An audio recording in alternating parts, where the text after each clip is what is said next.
kept itself stupid. Thank you.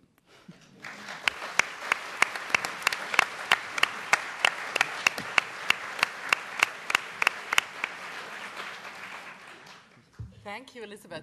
I'll now hand over to Waleed to take up the cudgels on behalf of those who come from inside universities and also on behalf of those who might perhaps prefer to be watching the AFL Grand Final this afternoon than talking about ideas. Waleed. Thank you. Really tempted now to do a 10-minute dissertation on comic books. And I could.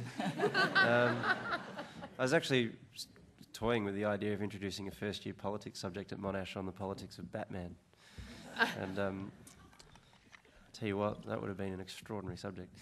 And it would have worked. And one of the reasons it would have worked is because when you deal with a comic book character, you can actually discuss ideas much more easily than when you're dealing with real people. Once you are dealing with real people, then all sorts of emotional investments get in the way.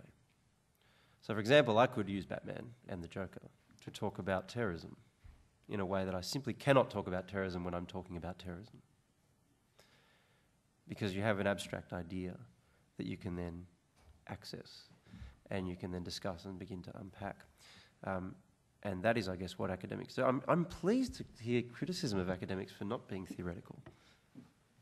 Where I come from, that's the number one criticism of academics. Far too theoretical. Concerned about theory. You don't live in the real world. You don't deal with policy that actually affects people's lives. You deal with ideas.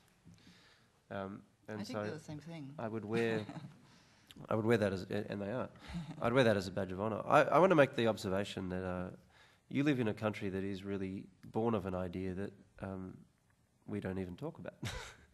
The very structures of the government that so affects our lives, although we did live 2 weeks without it, I guess that was okay. But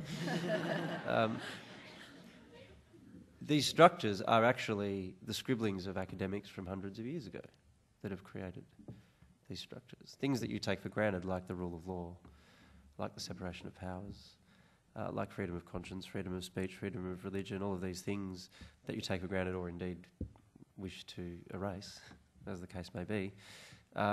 These all began as ideas, often very radical, dangerous ideas.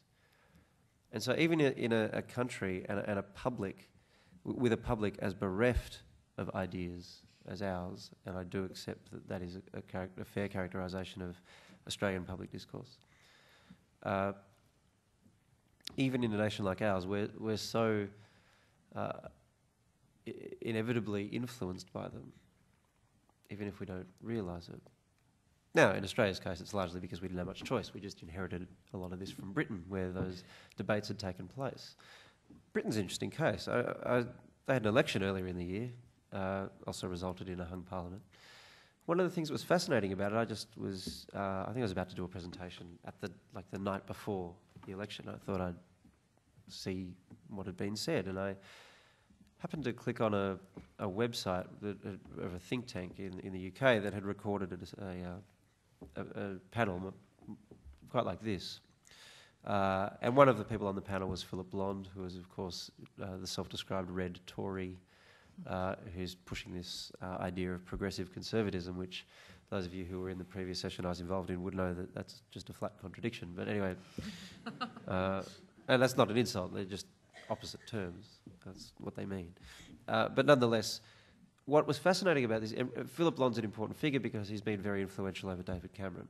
And one of the things that was fascinating about listening to this conversation, it was him and it was John Gray, who's a political philosopher, conservative political philosopher, and a range of other people, was they actually mentioned people like Edmund Burke and John Stuart Mill and Friedrich Hayek. And they even mentioned Margaret Thatcher, but not simply as a politician, as someone who was a prosecutor of an idea. And that's what she was. One of the points that John Gray made in that conversation was that Margaret Thatcher is very much, and was undoubtedly, a progressive. That was what she was trying to do, was remake society in pursuit of some ideal vision. That's what progressivism is, and that's what she was. And I listened to this and thought, I don't think I can find this anywhere in Australia. in a way that was so public, in a way that led us right to influential people over those who have the highest offices in our country or who want them. Whatever you think of Philip Blond, and there's lots of people who don't like Philip Blond, whatever you think of him, he's engaged in ideas. He's a political philosopher, essentially, and he has the ear of the person who is now the Prime Minister of Great Britain. I don't know which political philosopher is most closely aligned to Julia Gillard. I don't know who speaks to her that is a political philosopher. You might think that's a wonderful thing because it takes ideas and ideology and the sort of the inherent tribal warfare that ideology tends to produce out of politics. You're entitled to that view. Everyone's entitled to have a stupid opinion. That's fine. I'm just joking. But I would argue, no. Politics matters because of the ideas that animate it. And when you remove those ideas from politics, what you have is something that is barbaric.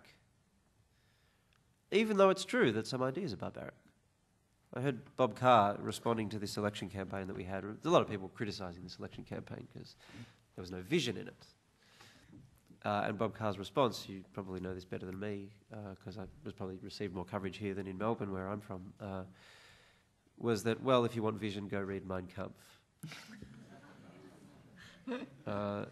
His argument was that vision isn't always a good thing, and that's true, and ideas are not always useful. I understand that. But that's a little bit like arguing that, well, if you want stability, go to communist China, as an argument that stability is therefore a bad thing.